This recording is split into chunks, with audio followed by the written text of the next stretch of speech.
खबर उत्तर प्रदेश के जनपद मैनपुरी से है, जहां महाकुंभ मेले में हुए हादसे में पर्यटन मंत्री जयवीर सिंह का बयान सामने आया। महाकुंभ मेले में हुए हादसे की जांच आयोग और कई एजेंसियों के माध्यम से कराई जा रही है। कुंभ में हुए हादसे को लेकर उत्तर प्रदेश कैबिनेट मंत्री ठाकुर जयवीर सिंह ने तत्काल न्यायिक आयोग का गठन हुआ है। हाई कोर्ट के रिटायर्ड पूर्व जस्टिस, जिस पर जनता को न्याय का पूर्ण भरोसा रहता है। न्यायिक आयोग की पूरी घटना क्या निरीक्षण करना शुरू कर दिया है।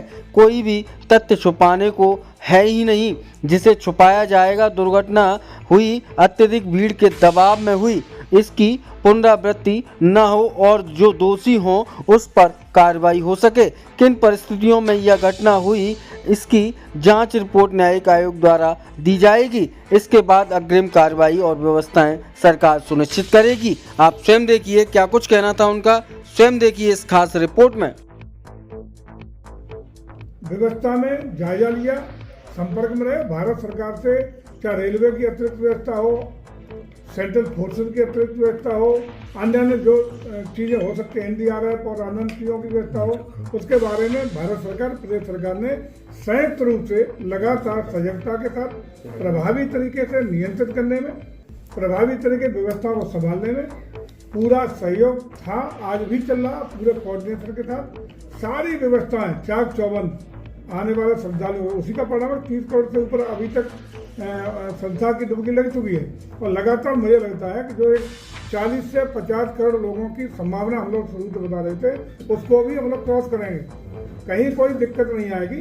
ये जो भारी भीड़ के दबाव में जो घटना हुई है, उस घटना को भी हम लोगों ने बहुत गंभीरता से लिया है। वो दोनों सरकारें पूरी तरह उस घटना के कारणों को जानने के लिए भी प्रतिबद्धता के साथ आयोग के गठन के साथ काम किया। और आपको याद होगा कि घटना के अगले ही दिन प्रदेश सरकार के चीफ सेक्रेटरी DGP को मौके भेजा गया। अतिरिक्त रूप से कई IPS, कई अतिरिक्त रूप से IAS को तैनाती दी गई है, ताकि इस तरह की घटना की और व्यवस्था में कोई कोताही न हो, भविष्य में घटना की पुनरावृत्ति न हो। इसके लिए अतिरिक्त रूप से भी सारे प्रिकॉशन लेने का काम सरकार कर रही है।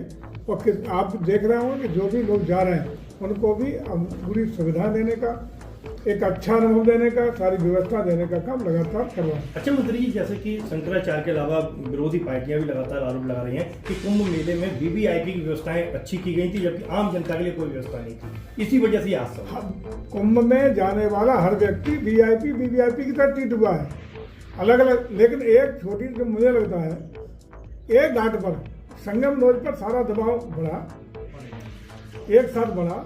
हालांकि ये सही है कि उस समय और ज़्यादा अपील, विभिन्न जो घाट है 12 किलोमीटर में लगातार अन्य घाट है, वहाँ भी लोगों को स्नान के लिए वही पुण्य मिलेगा जो उस पर, वहाँ भी वही संगम का ही पानी है।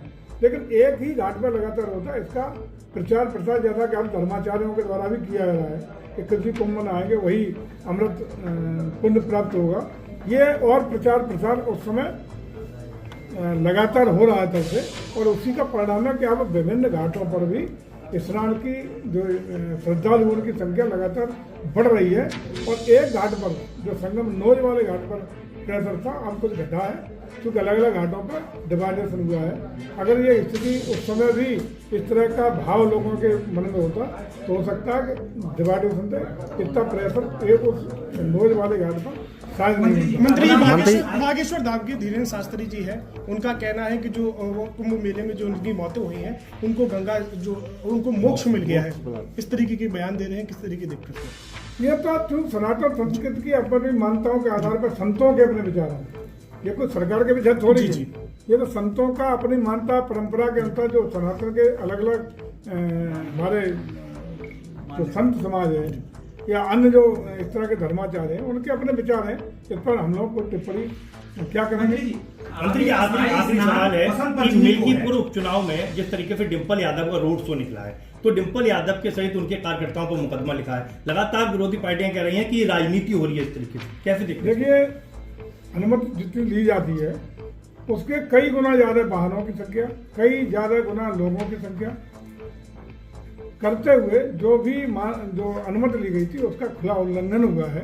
और उन्हीं धाराओं में, उल्लंघन की धाराओं में कार्रवाई हुई है, इसमें सरकार की कोई भूमिका नहीं होती। जहाँ चुनाव होते हैं, आप भी जानते हो कि भारत निर्वाचन आयोग के अंतर्गत सारी व्यवस्था होती है। वहाँ का जिला अधिकारी, वहाँ के SDM, वहाँ का प्रशासन, सारी व्यवस्थाएं चुनाव आयोग के अधीन चली जाती है और चुनाव आयोग के निर्देशों के अनुरूप भी सारी कार्रवाई होती है। उत्तर प्रदेश सरकार है, भारत सरकार की कोई भूमिका आचार संहिता के दौरान नहीं होती। आज बजट पेश हो रहा है, क्या कहेंगे जी? आज बजट पेश हो रहा है, बहुत अच्छा पेट होगा और खास रूप से मध्यम वर्ग के लिए बहुत धन्यवाद ज्ञापित आप लोग करते हुए नजर आएंगे। मध्यम वर्ग खुश नजर आएगा, देश की तरक्की के लिए भी होगा, विकास के लिए भी होगा और मध्यम वर्ग को राहत देने वाला बजट की हंगामा बहुत हो रहा है। देखिए, हंगामा करना विपक्ष का काम बन गया है। अच्छी बात पर भी हंगामा करना, बुरी बात पर तो करना ही चाहिए, दायित्व उनका बनता है, लेकिन अच्छी बातों पर भी, पॉजिटिव बातों पर भी, सकारात्मक बिंदुओं पर भी हंगामा करना विपक्ष की आदत बन गई है। इसके लिए हम लोग कोई क्या उन पर टिप्पणी कर सकते हैं? जेपीसी की बात कर लेते हैं। वक्फ बोर्ड की बात जब जेपीसी में ये समिति को दे दिया गया था, लेकिन आपने विपक्ष की कोई बात ही नहीं सुनी। जो जिसके बातें आई थी विपक्ष में बैठे हुए लोगों की या पक्ष में बैठे हुए लोगों की, सारी बातें उसमें ऐड की गई हैं। उन सारी बातों के साथ रिपोर्ट प्रस्तुत की गई है। अब संसद का काम है उस रिपोर्ट के आधार पर क्या निर्णय लेगा, ये संसद का काम है और संसद में वो प्रस्तुत होगी, मत विभाजन होगा और जैसा संसद का जो निर्णय आएगा उसी के अनुरूप आगे की कार्रवाई। आखिरी सवाल है, चौथा शाही स्नान है महाकुंभ, ऐसी भगदड़ दोबारा न मचे क्योंकि बसंत पंचमी भी अहम है।